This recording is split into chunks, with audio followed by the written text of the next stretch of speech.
Well, to talk about this, we're now joined by one of this country's leading foreign policy experts, Janice Stein, the founding director of the Munk School for Global Affairs and Public Policy. Janice, always good to see you. Thank you for the time. Always great to be with you, Michael. So listen, let's talk about this U.S. naval blockade of Iran. Its goal is to reopen the Strait of Hormuz, gain some leverage, install ceasefire talks. Can you walk us through the strategy behind this blockade and how it might bring about those two objectives? Michael, this actually has a strategy behind it.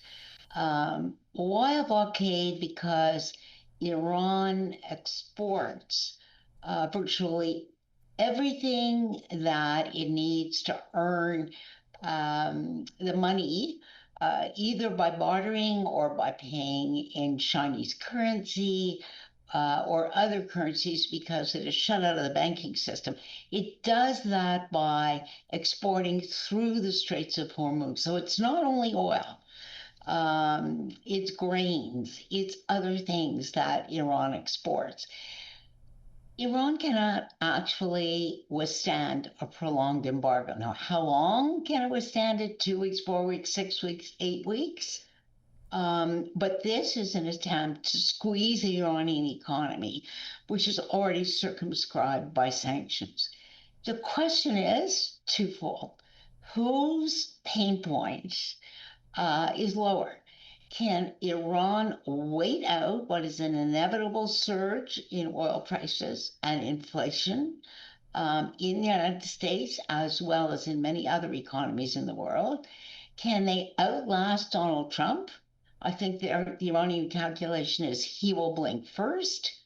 And I think for those in Washington who chose a blockade, the argument is no, they understand the goal of the blockade is to force Iran back to the bargaining table. That's the goal. Okay. And we're already seeing signs. We might have seen it without the blockade, who knows? But we already seen signs that Iran has reached out for a second round of negotiation. Okay, so they're reaching out right now, but I think many Americans, if not Canadians, are surprised to be here. The United States has such a large military. It has been, the security backstop for many countries around the world. So did the world overestimate the ability of the U.S. military, or did it underestimate Iran's ability to resist? So I think they do not overestimate the U.S. military. If you look at this purely as military performance, Michael, there's been tactical brilliance here. There's no military expert or military historian who doesn't look at this and is frankly impressed by the tactical capacity of the United States military to perform. But tactical military success is never enough on its own to create a strategic victory. The Iranians only had to do one thing, which was survive the assault and prevent the internal friction inside the regime, contain the infighting when the regime is under stress, and prevent the regime from disintegrating. And they did both. So it's not that the U.S. military underperformed. What was underestimated was the capacity, and not surprising really, because the Iranians went through a 8-year war with Iraq. Mm-hmm. And so that's a surprising underestimation of the capacity of the regime to withstand the pain. And I think that mistake came because of those extraordinary demonstrations in January, the largest ever, which led the regime to kill, we don't have a good number, an accurate number, Michael, but thousands of their own citizens.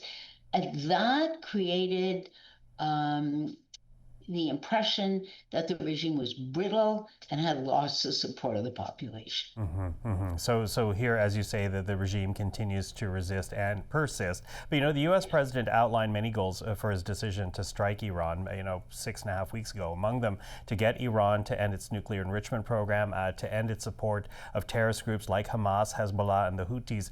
But has this military operation only emboldened the Iranian regime vis-a-vis its nuclear capability? Because because even with their top leadership killed, as you say, the regime still persists. Yes, it certainly does. There's no question. And in fact, if anything, we could argue that the Revolutionary Guard inside that regime has been strengthened, and that we may get, in fact, a more militarized regime. But let's look at those goals and see, in fact, the first worry is that Iran will race for a nuclear weapon when this is over, making the argument that if it had one, it wouldn't have been attacked. I'm dubious because it will be extraordinarily difficult for Iran to do that without that being detected. And that would merely renew the kind of aerial bombardment campaign, which has been very, very costly for Iran. And I don't think we paid enough attention to that. Okay, enrichment. Well, from what we know, and we are only dealing with unconfirmed leaks, Michael, and you know the risk of that. But in the reach out and the readout from the meetings that were held in Islamabad over the weekend, the Iranians put on the table a proposal to refrain from any enrichment for 5 years. They have never made that proposal before. That was not in the JCPOA, the earlier agreement that Obama had reached. The United States asked for 20. Well, when you have one side saying 5, the other side saying 20, you've got a bargaining zone. Once you get numbers on the table, they're already negotiating. So it looks like there will be some commitment by Iran to refrain completely from enrichment for a period of years. So that's different from what was in place before. Yeah, different, as you say, and we did hear from the UN Secretary General that he expects that there will be another round of talks at some point soon. Yes. So we're watching for that. But in the minute or so I have left, Janice, I do wonder whether NATO has to be worried about one of two things: either being dragged into this war or the alliance breaking up. Because as we've heard, Donald Trump is not happy that more NATO countries have not supported this U.S. effort, even if he did not consult them beforehand. This has been a terrible period for NATO. Donald Trump engaged in he humiliated NATO leaders. I don't think NATO will be dragged into this war.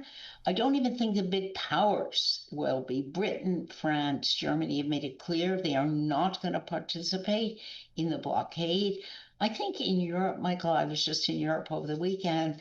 I think European leaders have reached a point where they say, there's no longer any point in appeasing Donald Trump. No matter what we do, there's always a next time.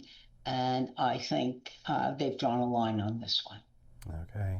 Well, Janice, as I say, always appreciate the time and the insight. We'll speak again, but for now, thank you for this. It's a pleasure, Michael.